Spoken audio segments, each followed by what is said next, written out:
మనసుని కలవరపరిచే జుగుత్సాకరమైన దృశ్యాలు ఈ వీడియోలో ఉన్నాయి. M1 news Telugu. ప్రజలకి అర్థం కావటం కోసం, వీడు చేసిన దుశ్చర్య ప్రజలకి తెలియటం కోసం ఎలాంటి బ్లర్ని ఉపయోగించకుండా యథార్థంగా వీడియోని మీకు చూపిస్తున్నాం. కావున దయచేసి అర్థం చేసుకోగలరు అని మా మనవి. వివరాల్లోకి వెళితే, సికింద్రాబాద్ సఫిల్గూడలోని కట్టమైసమ్మ ఆలయం వద్ద శనివారం రాత్రి జరిగిన అపవిత్ర చర్య తీవ్ర ఉద్రిక్తతకు దారితీసింది.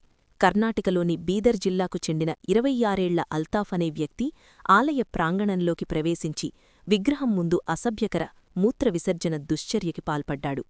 ఇది గమనించిన స్థానికులు నిందితుణ్ణి పట్టుకుని దేహశుద్ధి చేసి పోలీసులకు అప్పగించారు. ఎడిషనల్ డీసీపీ పగడాల అశోక్ వెల్లడించిన వివరాల ప్రకారం నిందితుడిపై నేరేడ్మెట్ పోలీస్ స్టేషన్లో కేసు నమోదు చేసి ఆదివారం కోర్టులో హాజరుపరిచి రిమాండుకు తరలించారు.